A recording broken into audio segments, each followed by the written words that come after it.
também acessar para encaminhar o convite e dividir espaço. Boa tarde, professora Kelly, nossa editora científica, que também está trabalhando nessa tarde, uma tarde um tanto calorosa aqui na cidade de Curitiba. Hoje iremos falar um pouquinho da obra do professor Geilson Maia. Um segundo a quem nos assiste, vamos aguardar até o professor acessar. Maravilha, professor Geilson. Estou encaminhando o convite para o professor aceitar o convite e dividir espaço comigo, e a partir disso darmos início aos protocolos. Boa tarde, professor Geilson, tudo bem? Professor Geilson, me escuta bem? Ok, sim. Maravilha, só acertar aqui o meu áudio. Boa tarde, professor Geilson, permita-me apresentá-lo devidamente. Professor Geilson Maia, natural de Tabuleiro do Norte do Ceará, diácono do Ministério da Assembleia de Deus, missão em Parauapebas, professor do EBD, Escola Bíblica Dominical, escritor de Os Desafios da Vida, técnico em saúde e segurança no trabalho pelo Colégio Semear. Professor, consegue me escutar bem? Agora melhorou. Maravilha. A quem nos assiste, consegue me escutar bem? Isso, agora eu estou escutando. Maravilha, maravilha. Professor, boa tarde. Primeiramente, gostaria de parabenizá-lo por estar publicando pela editora Brasil Publishing o livro Sonhe e Ouse Sonhar, os sonhos de Deus para a sua vida. Professor, a ideia é fazermos um bate-papo, uma conversa descontraída, onde o professor possa falar um pouquinho do material publicado. Neste momento, eu deixo em aberto para o professor se apresentar e dizer um pouquinho de onde surgiu a obra, né? Acredito que todo livro tem uma história, né? E o livro do professor não iria fugir à regra. Qual que é a história do livro, professor? Boa tarde a todos que me assistem. Esse livro, ele nasceu, Paiva, assim no momento que eu estava concluindo um livro, né? Estava terminando de escrever Os Desafios da Vida, e foi uma história inspirada na minha biografia, no começo, quando eu fiz ela. E a partir do momento quando eu estava concluindo ela, e aí veio em mim, né, de escrever novamente. E aí, a partir do momento que eu terminei ele, aí eu tive esse desejo no meu coração de escrever alguma coisa sobre sonhos. E assim, sempre orei e pedi muito a Deus direção do que Ele queria de fato que eu escrevesse. Então, a partir do momento que eu terminei este livro, foi muito proveitoso ele, aí gerou em mim esse desejo de escrever novamente, e aí eu resolvi falar sobre alguns personagens bíblicos que resolveram sonhar, e esse sonho eles colocaram na mão de Deus, e eles conseguiram atingir os objetivos deles através Deus o ajudando, mas que Deus deu o sonho para eles. Maravilha, professor. O livro, ele é direcionado a quem, professor? Poderia falar um pouquinho da temática, da intenção no qual o professor apregoou no processo de escrita? A quem o livro é direcionado? O livro, ele é direcionado, acredito que a todas as pessoas que têm sonhos, né? Eu já li alguns livros do Dr. Augusto Cury, e ele fala que o jovem sem sonho, ele não tem crescimento. É igual um idoso. O idoso, por que o idoso ele tem aquele desejo, aquela vontade de viver? Porque ele fica lembrando de quando ele era jovem. E os jovens de hoje não têm mais sonhos. O que a gente vê muito hoje é jovens com, em média, de 18 a 20 anos, querendo tirar sua própria vida, Por quê? Porque os sonhos, não há sonho para esses jovens. Independente do que ele esteja passando ou o que ele esteja vivendo, né? Então, a ausência de sonhos, às vezes, no pensamento da pessoa, ela não galga novos horizontes, porque a pessoa não vai além dos sonhos dela, ela só vai até onde ela sonha. Se ela não tem sonhos, então, para ela acredita que ali é o fim da vida dela. Teve um filme que eu assisti, de um turbo, não sei se você já viu falar, é um caracolzinho pequeno, aí ele assiste, ele quer ser um corredor, e aí tem uma frase que eu até hoje tenho no meu Instagram, não, no meu WhatsApp, ele diz que nenhum sonhador é grande demais, e nenhum sonho é pequeno demais. Então é uma frasinha curta, pequena e simples, mas que às vezes a gente aplica na nossa vida e traz um grande crescimento. Então esse livro ele é voltado para jovens, adulto, velho, criança, professor, escritor, pastor, qualquer pessoa que sonha. Eu acredito que não tem essa pessoa que viva na Terra sem ter um sonho. Perfeito, professor. Gostei bastante da fala quando o senhor menciona dessa necessidade e importância de ter um sonho, né? E me fez lembrar também de uma passagem do livro do Lewis Carroll, né, que deu origem ao filme Alice no País das Maravilhas, que quando ela cai no mundo das maravilhas, ela fica perdida e o gato pergunta a ela, para onde você quer ir, né? E ela responde, eu não sei, estou perdida, não sei para onde eu quero ir. E o gato responde, se você não sabe para onde quer ir, qualquer lugar serve. Não é? Então, essa é uma relação que também podemos traçar, né, com a questão do sonho e a importância de termos sonhos. Né?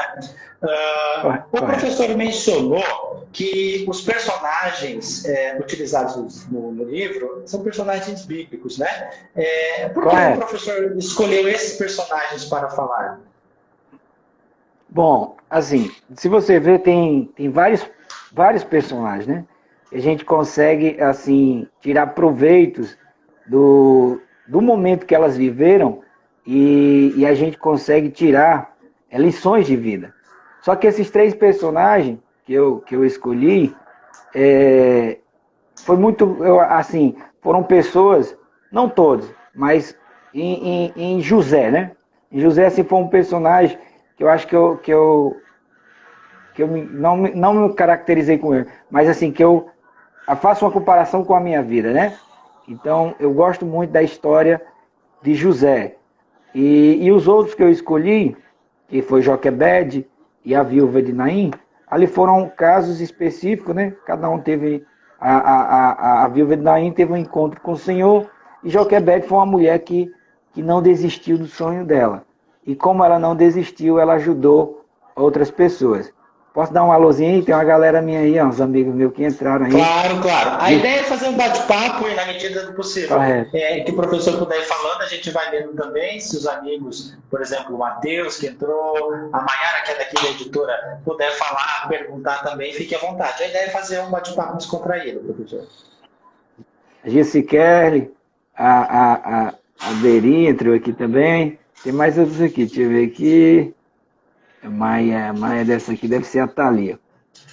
Ok, professor. Então, assim, dentro desses personagens, foram os 3 que mais me chamaram a atenção e também, não só a história, né?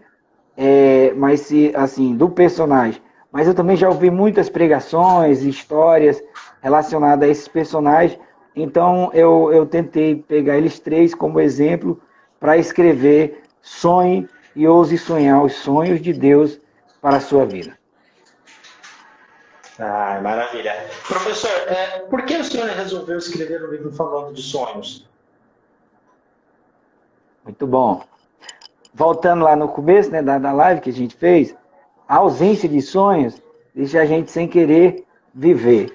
E com os sonhos, a gente consegue, dia por dia, principalmente agora, diante de uma pandemia como essa, às vezes, a gente acredita que algo que a gente sonhava não vai acontecer devido à pandemia. Só que se você olhar para para os personagens que eu escolhi, cada um que eles passou foi um momento muito difícil da vida deles. Bora lá para Joquebede. Joquebede nasceu no pior momento que poderia nascer.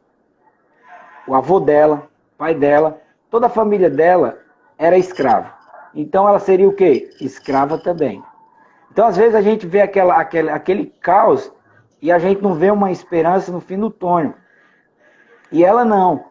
Independente das situações que estavam acontecendo naquele momento, ela decidiu acreditar que Deus poderia fazer um milagre. Então, do mesmo jeito da pandemia que a gente vive hoje.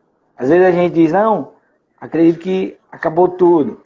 Não há mais outro nível que eu possa chegar. Não tem sonhos mais. Porque você, diante da situação, a gente só vê caos. Às vezes a gente não vê esperança. Às vezes acredita que não tem mais solução. Mas há um Deus no céu que vela pelos nossos sonhos. Acredito que essa live está ajudando outras pessoas que estão do outro lado da telinha, né? A Deus falando com ela e dizendo assim, ainda não chegou, não é o fim. Eu estou colocando apenas uma vírgula na sua história. E vou escrever uma nova história na sua vida. Isso é muito forte. Então, foi os sonhos em si. Eu resolvi escrever por sonhos. E aqui e acolá também. Esse aqui e acolá é palavreado de cearense, viu? Aqui e acolá. Então, sempre a gente sonha. E a gente não vai desistir dos sonhos, não. Independente de pandemia. E assim, para os fins dos tempos, eu acredito que vai ter coisas piores ainda. Mas Deus cuida do seu servo, do seu povo. Maravilha, professor. O senhor mencionou na atualidade, né, de como estamos passando por um processo difícil em nossas vidas. Como o senhor observa os sonhos nesse contexto de pandemia? É um processo que está sofrendo ou é um processo de repensar reflexões e, é claro, ampliações dos sonhos?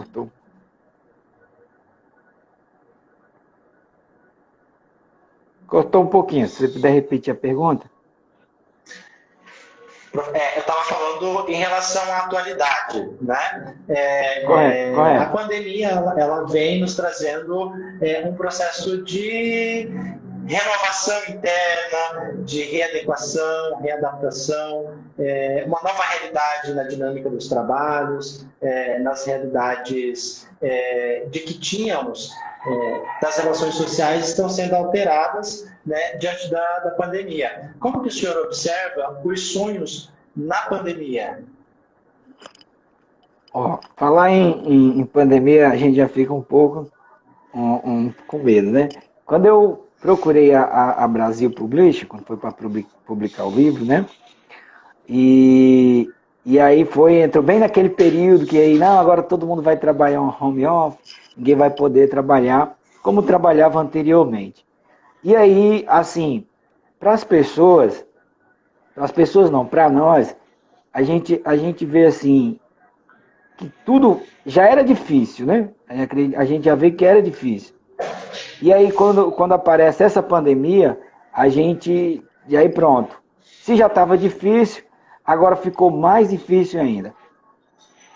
Dentro dos personagens bíblicos, tem uma frasinha que eu gosto muito, que diz assim, não há nada que esteja ruim que não possa piorar, né?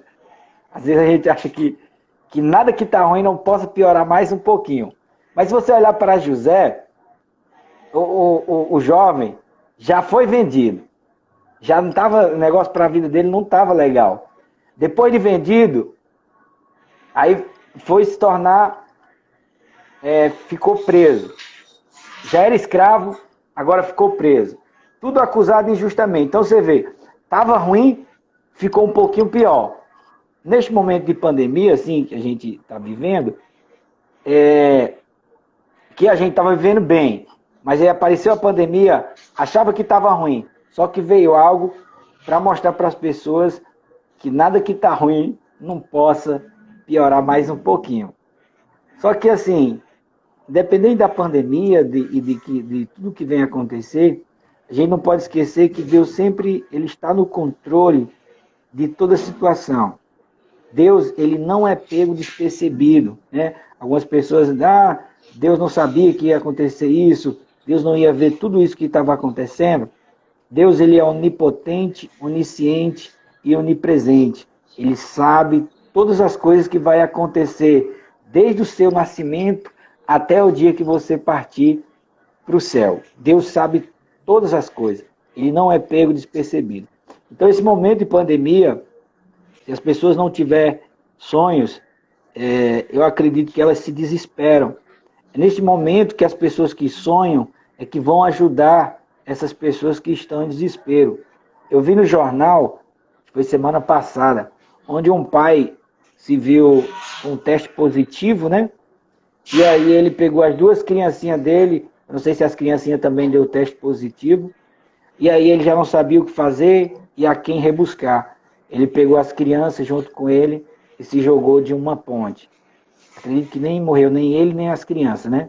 Mas, para você ver, a ausência de sonhos diante de qualquer situação, é diante de uma pandemia, é diante de um casamento que está acabando, é diante de um emprego que a pessoa está perdendo, é diante, ela tem uma conta bancária bem fornida, e aquela conta bancária, ela automaticamente ele perde tudo. E aí, o que fazer depois de um vendaval na sua vida? O que você faz?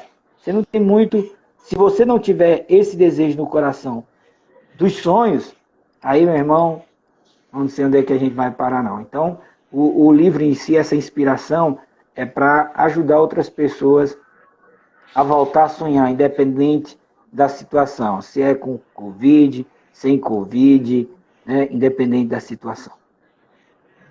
Maravilha, professor. No livro, durante o processo de escrita,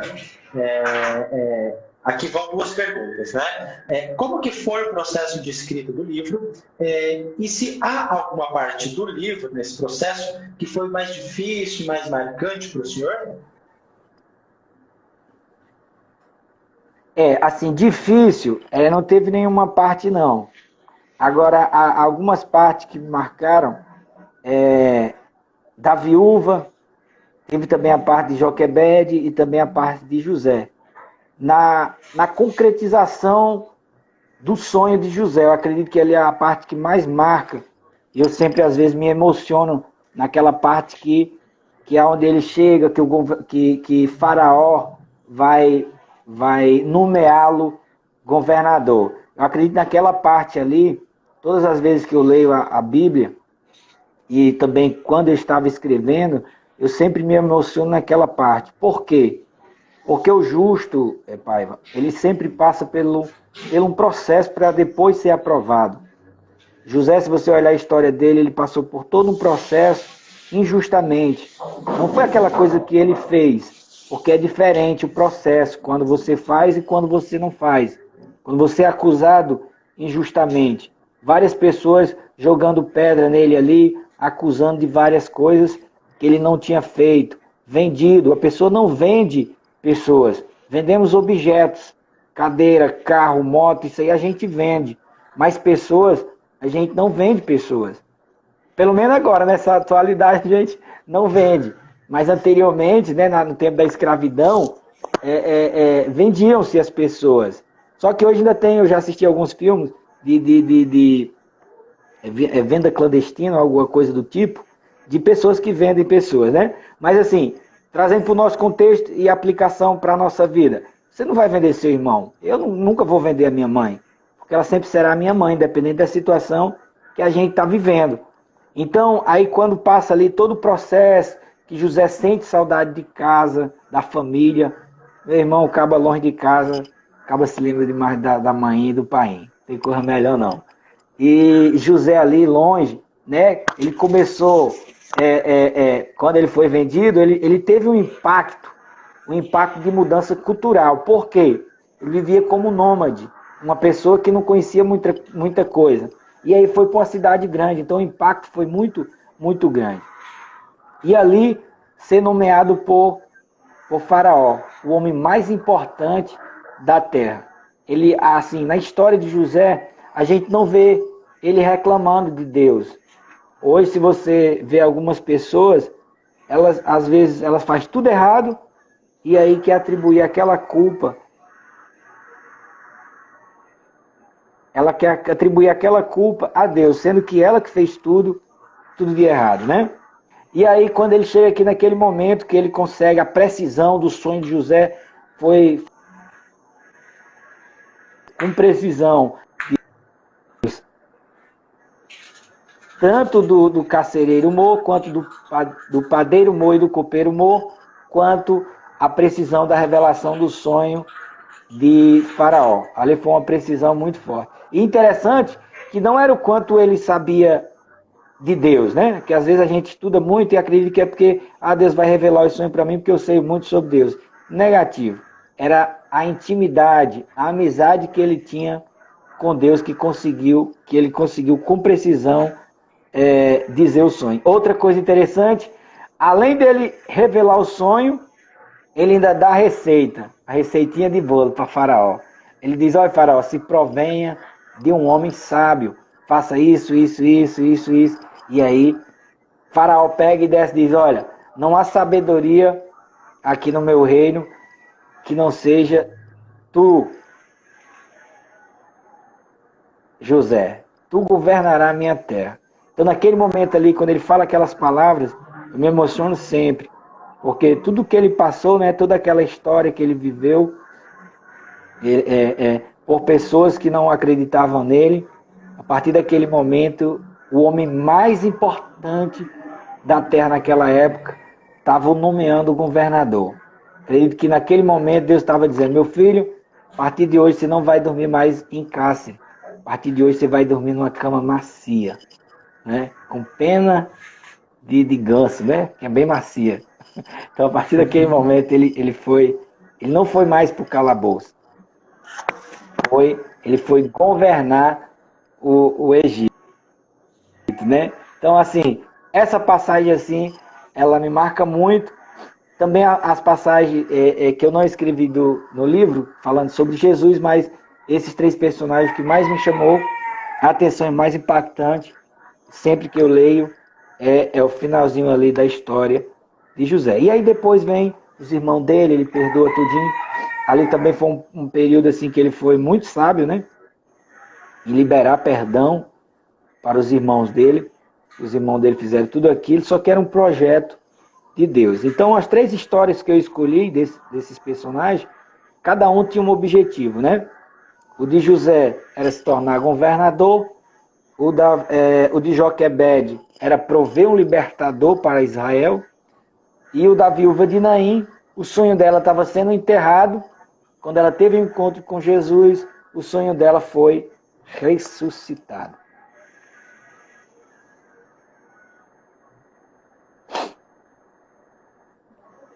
Maravilha, professor. Percebo que o senhor também fica bastante emocionado nessa parte, né? E que bom falar, né, isso, porque o processo de escrita, o processo de criação de um livro é também um processo de falar sobre si, né? De falar um pouco da nossa vida, porque a escrita em si é um filho, né? Escrever é um parto, como diriam os literatos. Professor, qual o objetivo principal a alcançar com o livro? Pai, entrou mais 2 pessoas aqui. Posso dar um tchauzinho aqui para ela? Vamos ver, são os amigos, a Luba. Entrou a Rosenilde e a Lindeane, são minha prima. Minha prima e minha sogra. A coisa boa é sogra, viu, pai? Qual que é a sogra? A Rosenilde. Rosenilde Nascimento. Esse, é uma benção. Aqui, Paiva, falando sobre, você perguntou, só voltando à pergunta. A minha pergunta foi: qual o objetivo principal que o senhor pretende alcançar com o livro? Tá. O objetivo principal, quando eu escrevi o livro, né, foi para que as pessoas, elas elas não desistam dos seus sonhos. Ainda que pareça difícil, né, de acontecer, de se concretizar aquilo que ela sonhou, e a gente traça muitas metas ou muitos objetivos, né? Mas bom mesmo é quando o sonho vem de Deus, quando aquilo ali, aquilo que você pensa, é de Deus, é aquilo que Deus quer para a sua vida. No final do livro, eu vou escrever que eu queria ser jogador de futebol. Só que não era o sonho de Deus para minha vida. Era canela de pau, no caso eu era, né? Então não era jogador de futebol. Não era o sonho que Deus queria para mim. Ele queria era que eu fosse escritor ou algo parecido, mas ele não queria que eu fosse jogador de bola. E então o intuito do livro, quando eu escrevi mesmo, o objetivo principal, desde o meu primeiro livro que eu escrevi também, é ajudar as pessoas a acreditar nos sonhos dela, a não desistir dos sonhos dela. Parece ser fácil, né? Quando a gente fala assim, não desista do seu sonho, não. Eu acredito no seu sonho. É muito fácil. Só que quando a gente está na pele da pessoa, é totalmente diferente. É igual dar um conselho. Eu chegar até você, pai, eu vou te dar um conselho aqui, ó. Não sei o que você está passando aí na editora ou na sua vida pessoal, né? Eu vou falar aqui e tal, você vai aderir àquele conselho. Mas não é a pessoa que está vivendo aquilo, é totalmente diferente, né? E ela viver aquilo que ela está vivendo. Para a pessoa chegar para você, não desista do seu sonho, não, vai dar certo. Isso é uma palavra de conforto, de ânimo, de carinho. Mas a pessoa que está vivendo aquele momento que ela está vivendo é muito difícil. Não é para qualquer um, porque ela é quem está passando a situação, não sou eu. Só que o contrário, quando ela sai daquela situação que ela está vivendo, ela sai mais forte, mais resistente. Ela já sai para outro nível. Aí quando vier aquela mesma prova, ela vai lembrar dos sonhos dela. Opa, eu já passei por isso aqui vai ser fichinha para mim. Então ela vai conseguir passar. Então o objetivo do livro foi justamente para isso. Para que as pessoas nunca venham desistir dos seus sonhos. Perfeito, professor. O senhor tem outra obra publicada, né? Quais são essas obras publicadas que o professor tem? A outra obra foi os Desafios da Vida. Essa é a sua história. Então ali vai contar um pouco da minha biografia, da minha família, de onde eu saí, onde eu estou hoje. Então ali vai contar o que a gente vive, as dificuldades que a gente enfrenta, né, para sobreviver. Aí tem os desafios externos, que é o dia a dia da vida, né, que lhes oferece, e também tem o interno, que é aqui, ó. Esse aqui é o que é o mais complicado e difícil, né, porque ali você tem uma vozinha conversando com você. Então você vai ter conflitos internos e conflitos externos. Os externos é as dificuldades que você vai encontrar. Então a vida ela não vai ser só água e sombra para você, não. Uma aguinha de coco e uma sombrinha ali para você passar o dia de boa. Não.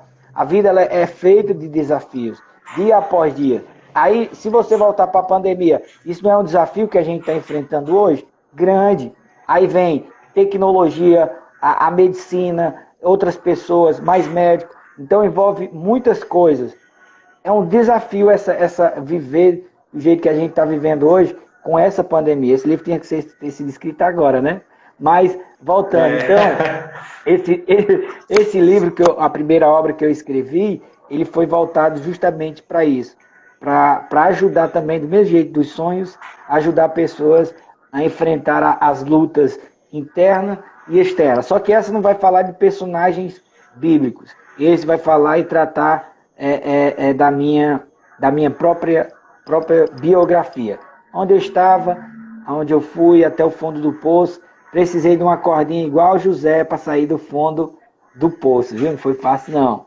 Às vezes você vê assim, eu sorrindo e tudo mais, mas foi um processo muito doloroso. Entrou mais duas pessoas aqui, ó. Entrou meu sogro agora. Opa, sogro e sogra. A família tá em peso, hein?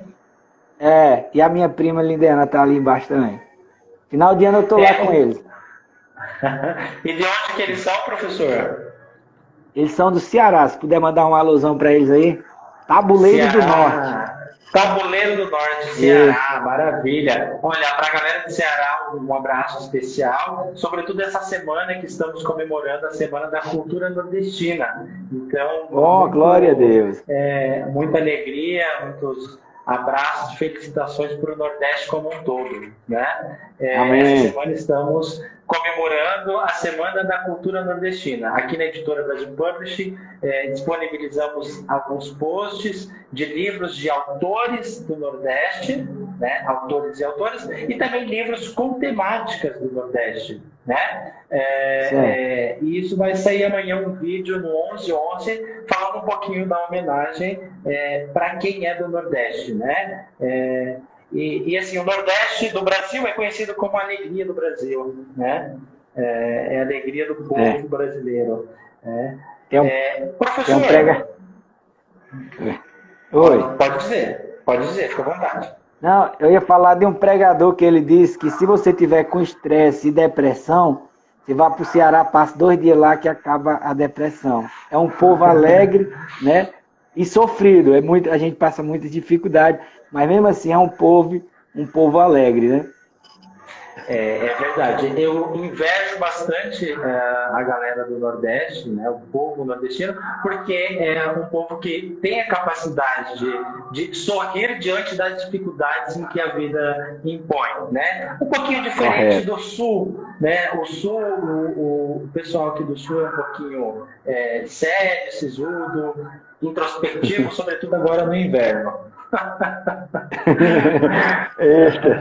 Tá bom, então. Professor, é o seguinte, o senhor mencionou que nesse primeiro livro, o senhor conta um pouquinho da biografia da vida do senhor, que passou por um processo difícil. Eu gostaria de perguntar para o senhor qual que foi a importância do sonho nesse momento da vida. Pergunta muito preciosa, viu? Assim, quando eu cheguei a um ponto, pai, que eu não tinha mais, não é que eu não tinha mais vontade de viver, eu nunca me deu vontade de me matar, né? Me suicidar, nunca passou por minha cabeça isso, não.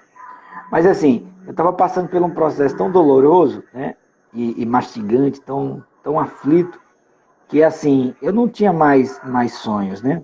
Eu achei que não, tá bom, já deu o que tinha de dar, e aí eu comecei a me envolver com bebidas, né?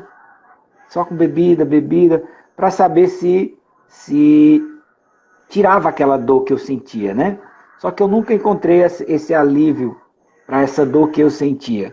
Foi aí onde eu comecei a frequentar a igreja, e aí tive um encontro com o Senhor. A partir desse momento que a gente tem um encontro verdadeiro com Deus, aí a história já é um pouquinho diferente. Aí você já começa a sair do fundo do poço, e aí você começa a galgar novos sonhos. Foi assim que eu consegui. Não foi fácil, não. Mas eu precisei primeiro chegar ao fundo do poço. Teve um relacionamento anterior que acabou. Aí fui passando, depois fui para a igreja. Passei por um processo doloroso para depois voltar a sonhar. Mas no processo doloroso já estava sem sonhos. Aí depois foi que veio novamente os sonhos. A partir do momento que a gente tem um encontro com Deus, o negócio é um pouquinho diferente. Maravilha, professor. Neste momento, eu gostaria de deixar em aberto para o senhor fazer qualquer tipo de observação, agradecimento. Estamos indo para a reta final da nossa live de lançamento de livro. Então, neste momento, eu deixo em aberto para o senhor fazer as colocações finais. Tá bom, então. Pastor Irailton, meu pastor entrou aí, viu? Tá bem por aí. Pastor Irailton. É aqui da vila aqui onde eu estou morando. Beleza. Então, assim, para fazer as últimas colocações, eu queria agradecer a todos que participaram, a vocês que não mediram esforço para me ajudar, porque assim, quando você tem um escrito, um material, aí depois vem o outro passo, qual? Onde encontrar uma editora para poder publicar o seu livro. Essa aí é a segunda parte, que não é muito fácil, não. Tem muitas editoras, mas é um pouco difícil, né? Não é fácil, não. Desde o primeiro livro que eu escrevi, já foi um pouco difícil. E aí depois eu encontrei vocês. Então, assim, eu quero agradecer a vocês que se predisporam, né, a me ajudar. A todos que estão aí na live, eu tenho uma palavra assim, boa de ano para vocês. Compre meu livro, né, para me ajudar. Mas, deixando a brincadeira de mão, esses personagens, eles vão ajudar vocês a inspirar vocês a não desistir do seu sonho. Ainda que o choro dure uma noite. A noite de José foi 13 anos, irmão, no calabouço. 13 anos. Só que ao romper da aurora, teve a alegria. A viúva de Naim perdeu o marido. Agora tinha perdido o filho. Só que quando ela teve um encontro com o Senhor, o sonho dela foi ressuscitado. A Joquebede estava para jogar o filho dela no rio. Estava não, ela jogou, só que jogou numa cestinha, e aí a filha de Faraó encontrou e Deus preservou aquele menino. O Senhor vai fazer assim com os seus sonhos. Ele vai preservar os seus sonhos neste momento que a gente está vivendo, para que lá na frente você vai olhar para trás e dizer, foi difícil, mas eu consegui. Não foi só, porque sozinho a gente não consegue chegar a lugar nenhum. A gente precisa, às vezes, de pessoas e principalmente de Deus. Essa obra foi escrita não só com palavras, mas aqui teve choro, aqui teve oração. Eu acredito que isso aqui vai ajudar. Essa obra vai ajudar a outras pessoas a não desistir dos seus sonhos. Essas são as minhas considerações e as minhas observações, pai. Novamente eu gostaria de agradecer a todos e todas que participaram da live. Um abraço carinhoso ao Nordeste, né, nessa semana de comemoração. Obrigado, professor, a confiar a responsabilidade a nós, da Editora Brasil Publishing, em publicar o material do senhor. O material já está disponível no site www.editora.com.br. A live vai ficar aqui salva para quem quiser assistir depois, né? Aqui no nosso feed do Instagram, no formato de IGTV. E vamos ficando por aqui. Muito obrigado, professor. Uma boa tarde e um feliz Dia dos Pais, né? Para quem é pai, né? E também é filho, no caso. Um feliz Dia dos Pais, muita alegria e, é claro, né, professor, muitos sonhos, independente do processo que estamos passando em cada vida, não é mesmo? Correto. Um grande abraço e até a próxima, professor. Tchau, tchau. Tchau.